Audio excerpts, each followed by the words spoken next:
IA, concentración y Europa. ¿Revolución o próxima corrección? 660.000 millones en juego, el 30% del mercado en 5 empresas y Europa cotizando con descuento histórico. La magnitud del fenómeno, 660.000 millones de dólares en inversión en inteligencia artificial en 2026. Estos son casi 1.800 millones al día. Cuidado.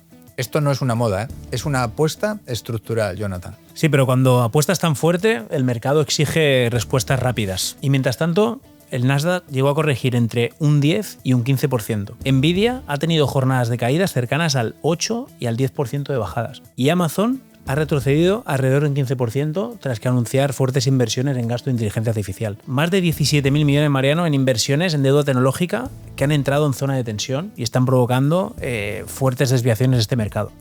No estamos hablando de una crisis, más bien se trata de un ajuste de expectativas. Bueno, de día ayudamos a empresas a planificar su futuro y por la noche nos dedicamos a construir relatos a partir de datos que invitan a reflexionar al oyente. Pero recuerda que esto no es asesoramiento financiero ni legal, la respuesta las tienes tú.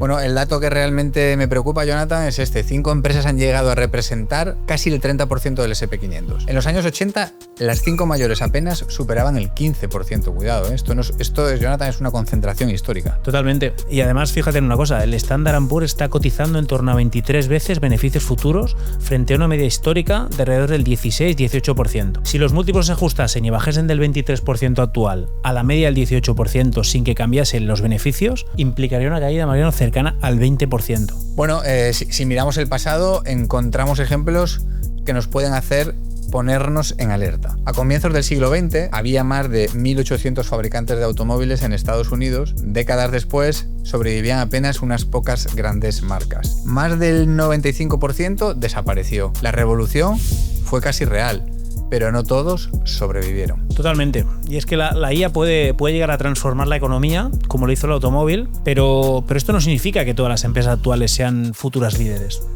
La historia enseña que cada revolución tecnológica hay ganadores, pero también hay muchos perdedores. ¿Revolución real? Sí. ¿Sobrevaloración en algunos casos? También.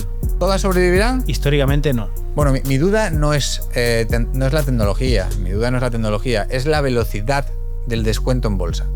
Si el mercado ya ha incorporado años de crecimiento futuro, cualquier retraso en beneficios provocará ajustes. Recordemos que en el año 2000 el Nasdaq cayó un 78% desde máximos hasta mínimos y no digo que no se repita. Concentración amplifica movimientos. Pero también hay una diferencia clave con el año 2000. Hoy, las grandes tecnológicas generan beneficios y caja. Y si la IA es capaz de mejorar la productividad empresarial un 3% anual sostenido, en 10 años estaríamos hablando de más de un 30% de eficiencia acumulada. Eso sí puede justificar parte del entusiasmo que estamos viviendo en el mercado. Bueno, Jonathan, vamos a ordenar esto en 3 escenarios. Escenario optimista. La inversión de 660.000 millones empieza a traducirse en productividad tangible. Los beneficios crecen por encima del 10% anual y los múltiplos se sostienen. Sí, pero imaginemos el escenario base. La adopción es real, pero gradual. El crecimiento se normaliza al 5 o 7%.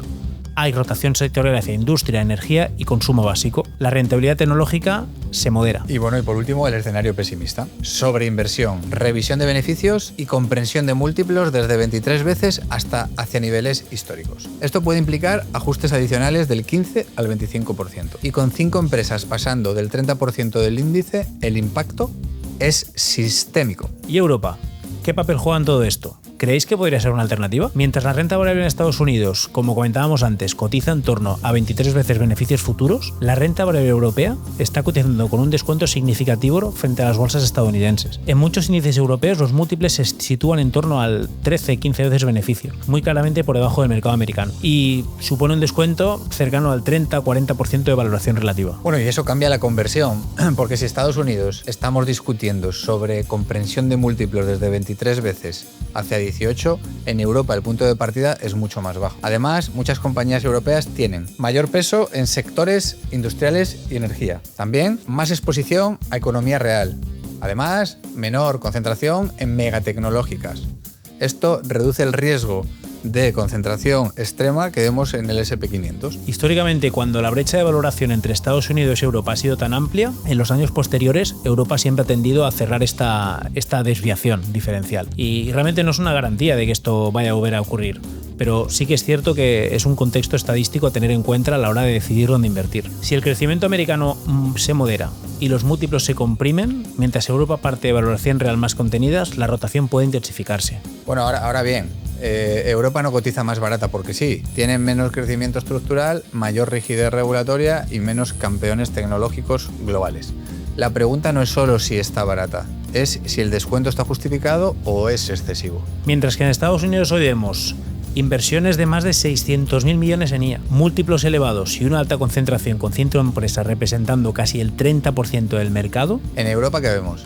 Pues en Europa vemos oportunidades de inversión con múltiplos más bajos, menor concentración y una potencial rotación. ¿Es 2026 el año de mayor diversificación obligatoria?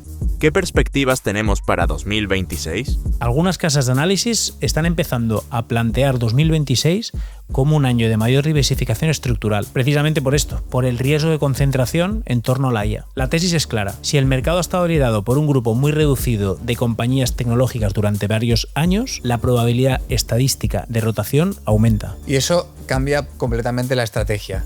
Además, hay otro factor clave para el 2026. ¿Cuál es? Si los tipos de interés se estabilizan o comienzan a bajar progresivamente, que han estado rezagados industriales, consumo, pequeñas y medianas empresas, podrían beneficiarse más que las megatecnológicas ya altamente, como hemos comentado, valoradas, ¿no? Quizá 2026 no sea el año de abandonar la tecnología, pero puede ser el año de no depender exclusivamente de ella. La palabra clave parece que no es huir de ella, es equilibrar. Diversificar no significa dejar de creer en la IA, significa aceptar que el mercado es cíclico. Si en 2023 o 2025 el liderazgo fue estrecho, quizás en 2026 el liderazgo sea más amplio. Y eso implica más sectores participando, más geografías recuperando terreno, menos dependencia de 5 nombres, transición al cierre original. La revolución puede ser real. La concentración puede llegar a ser peligrosa. El descuento en Europa puede ser una oportunidad o quizás no. ¿Tú qué opinas? La pregunta no es invertir, la pregunta es dónde, cómo y con qué equilibrio.